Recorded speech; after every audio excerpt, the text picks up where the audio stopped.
Assalamualaikum warahmatullahi wabarakatuh. Saya Dr. RD MSI, Ketua Tim Peneliti yang berjudul Efektivitas Kebijakan Pertanian dalam Menekan Minat Generasi Muda untuk Tidak Menjadi Kuli, Kayu atau Kerja PT dan Tenaga Kerja Indonesia, studi di Kabupaten Sambas. Jadi penelitian ini dibiayai oleh DIPA Pisip Untan tahun anggaran 2025. Saya Dr. RD MSI bersama As'ad Albatroy Jalius MIP melakukan penelitian di Kabupaten Sambas.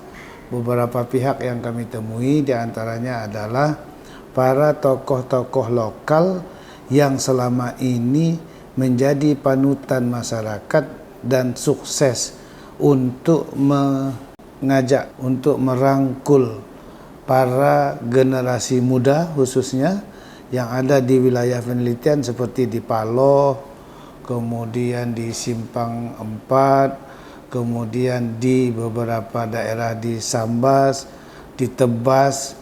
Nah, untuk tidak menjadi pekerja kayu atau disebut pekerja PT dan juga untuk tidak menjadi TKI ke Malaysia. Nah, penelitian ini akhirnya menemukan simpul-simpul di tokoh lokal yang cukup signifikan memberikan pengaruh kepada masyarakat khususnya kaum muda untuk tidak menjadi pekerja kayu lagi. Nah, mengapa? Karena di Kabupaten Sambas salah satu motivasi orang untuk pergi meninggalkan desa itu karena ingin mengubah nasib. Nah, alhamdulillah Pak Bonang sebagai contoh di Kecamatan Paloh itu berhasil merangkul sebanyak 50 orang dan sukses dalam budidaya cabai sehingga sebanyak 50 orang yang tadinya adalah orang-orang yang mau bekerja PT maupun bekerja jadi TKI sekarang menetap dan menggeluti bidang agrikultur itu, yaitu pertanian tanaman cabai. Demikian juga misalnya Pak Datong itu, itu sukses mengajak warga untuk mengembangkan pertanian hortikultura semangka sehingga Pak Datong dan banyak lagi ex TKI yang sukses untuk tidak menjadi TKI dan juga tidak menjadi pekerja kayu. Saya berharap nanti hasil penelitian ini bisa menjadi model bagaimana pemerintah daerah kemudian dengan kapasitas yang ada pada daerah untuk mengembangkan potensi-potensi itu khususnya di bidang pertanian untuk bisa memberikan kontribusi bagi peningkatan kesejahteraan masyarakat di Kabupaten Sambas.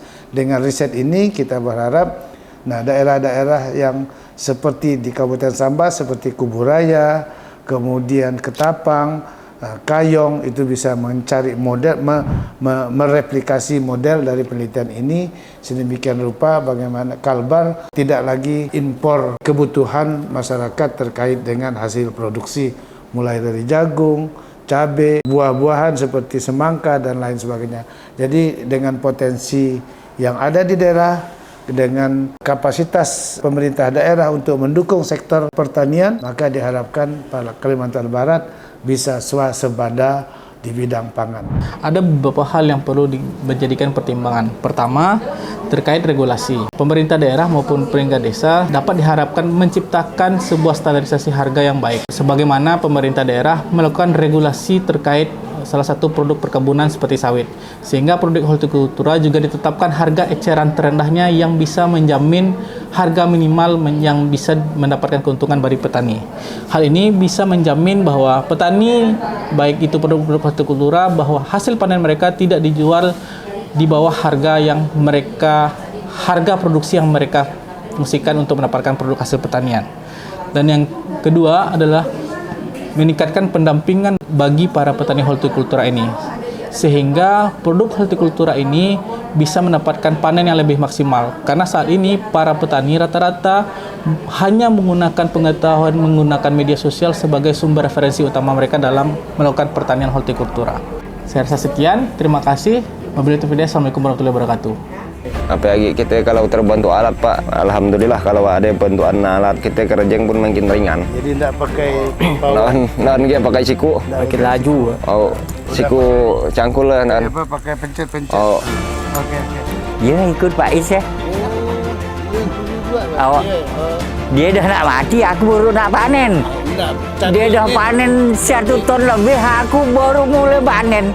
Lagi murah. Aduh. Cabenya yang nak mati. Oh, cabai yang nak mati. Untuk anak muda ya, memanfaatkan lahan di kampung karena banyak potensi yang ada di kampung kita ya. Pertama kan tanam 2.200. Yang kedua itu ada sekitar 1.200.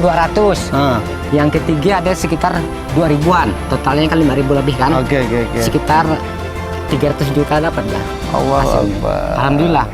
Jadi Pak Bupati mungkin juga bagus dibuat semacam kebijakan, masukkan dengan teman-teman di DPRD untuk memberikan subsidi kepada petani-petani yang memang punya karya seperti Bang Eptan ini.